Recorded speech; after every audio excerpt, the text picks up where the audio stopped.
এটাই মাথো দাবী অতি শীঘ্ৰে 2026 চনৰ নিৰ্বাচনৰ আগে আগে 6 জনগোষ্ঠীৰ জনজাতিকৰণ তথা আমাৰ টাই আহোমসকলে যি জনজাতিকৰণ বিচাৰিছো এই জনজাতিকৰণ অসমৰ প্ৰতিজন টাই আহোমৰ ৰাইজে বিচাৰিছে এই কথা আমাৰ খুব স্পষ্ট কথা যিসকলে প্ৰতিবেদন সেই সময়ত দাখিল কৰা সময়তে ফটকা ফুটাইছে মিঠাই খাইছে নাচ গান কৰিছে এইসকলে এতিয়া উত্তৰ দিয়াৰ সময় সমাগত যে তেওঁলোকে আসলতে কিয় ফটকা ফুটাইছিলে কিয় নাচ গান কৰিছিলে কিয় মিঠাই খাইছিলে উত্তৰখিনি তেওঁলোকে কিন্তু দিব লাগিব দুদিন তিনিদিন ধৰি কাৰ্বি ভূমি জ্বলি আছে কিন্তু তেওঁলোকৰ এই যি চৰকাৰী দালাল আদিত্য খাকৰাই গৈ পিনে কিন্তু কাৰ্বি ভূমিত ভৰিও দিয়া নাই এটা মন্তব্য কিন্তু কাৰ্বি ভাইসকলৰ লগত দিয়া নাই যোৱাকালি অসমৰ মুখ্যমন্ত্ৰী ডক্টৰ হিমন্ত বিশ্ব শৰ্মাই এটা বিশেষ মন্তব্য দিয়া আমি দেখিবলৈ পাইছো সংবাদ মাধ্যম আৰু এই মন্তব্যটো হৈছে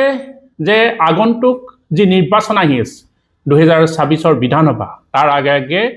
6 জনগোষ্ঠীৰ জনজাতিকৰণ নহয় বুলি তেওঁ কৈছে আৰু কৈছে 6 জনগোষ্ঠীয়ে মাত্ৰ এটা সিদ্ধান্তহে বিচাৰিছিল ইয়াৰ কিন্তু যি 6 জনগোষ্ঠীৰ জনজাতিকৰণৰ ক্ষেত্ৰত যি বিধানসভা বা লোকসভা যিখন পাছ হ'ব লাগে তেওঁলোকে বিচৰা নাই আৰু এটা কথা কোৱা আমি দেখিবলৈ পাইছো যে আমাৰ যিমানবোৰ সংগঠনে আসলতে আন্দোলন কৰিছে তেখেতসকলে কোনেও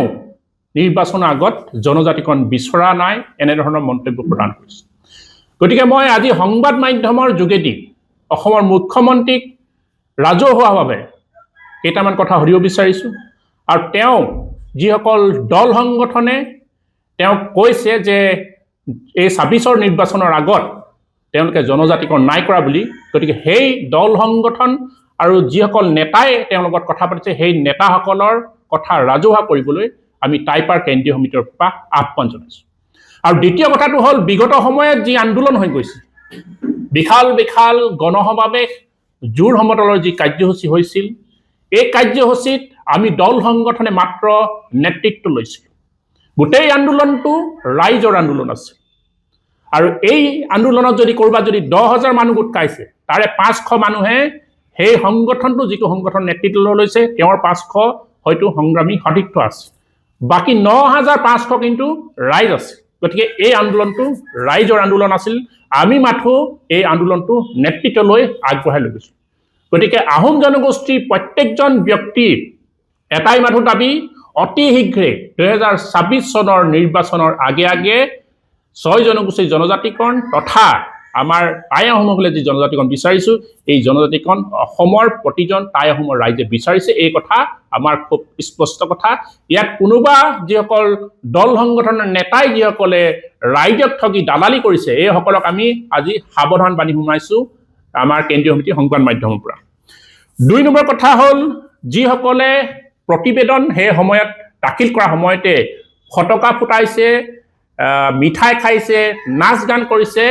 এইসকলে এতিয়া উত্তৰ দিয়াৰ সময় সমাগত যে তেওঁলোকে আসলতে কিয় ফটকা ফুটাইছিলে কিয় নাচ গান কৰিছিলে কিয় মিঠাই খাইছিলে উত্তৰখিনি তেওঁলোকে কিন্তু দিব লাগিব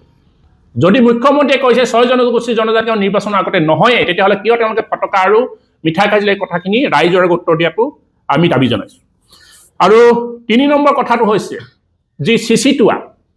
যি চিচিটোৱাৰ নেতৃত্ব লৈ আছে আদিত্য খাকলাৰী আজি আমি দেখিবলৈ পাইছো আজি কাৰ্বি ভূমি জ্বলি আছে প্ৰায় দুদিন তিনিদিন ধৰি কাৰ্বি ভূমি জ্বলি আছে কিন্তু তেওঁলোকৰ এই যি চৰকাৰী দালাল আদিত্য খাকৰাই গৈ পিনে কিন্তু কাৰ্বি ভূমিত ভৰিও দিয়া নাই এটা মন্তব্য কিন্তু কাৰ্বি ভাইসকলৰ লগত দিয়া নাই কিন্তু যেতিয়াই টাই আহোমসকলে জনজাতিকৰণ বিচাৰে তেতিয়াই কিন্তু তেওঁলোকে চৰকাৰী এজেণ্ট হয় বিৰোধ কৰিবলৈ আগবাঢ়ি আহে গতিকে চিচিটোৱা এটা সন্দেহজনক স্থিতিত আছে আৰু আদিত্য খাকলাৰী যে চৰকাৰী দালাল এইটো এতিয়া বৰ্তমান প্ৰতিপন্ন হৈছে কাৰ্বি ভূমিৰ যি ঘটনাৰ যোগে আৰু ইতিমধ্যে আমি মুখ্যমন্ত্ৰীক কৈছো যে তেওঁলোকে মহিলা উদ্যমিতা আঁচনিৰ যোগেদি যে হাজাৰ হাজাৰ মহিলাক যে 10,000 টকা দিছে যদি মুখ্যমন্ত্ৰীয়ে যদি অহংকাৰত যদি ভুগি আছে যে এই সকলো মহিলাই মোক ভোট দিব তেতিয়াহ'লে তেওঁ এখন মূৰ্খৰ আসলতে স্বৰ্গত বাস কৰিছে বুলি আমি ক'ব বিচাৰিছো গতিকে এই যি জনগোষ্ঠীয়ে কিন্তু 6 জনগোষ্ঠী যি প্ৰতাৰণা কৰিছে প্ৰতাৰণা কিন্তু সহ্য নকৰে বিগত 16 চনত তেওঁলোকে প্ৰতাৰণা কৰিছে 21 চনত প্ৰতাৰণা কৰিছে এতিয়া যদি 26 চনত যদি প্ৰতাৰণা কৰে তেতিয়াহ'লে আহোম জনগোষ্ঠীৰ কিন্তু লাখ লাখ জনসাধাৰণে ইয়াৰ প্ৰত্যুত্তৰ দিব আৰু আগন্তুক দিনত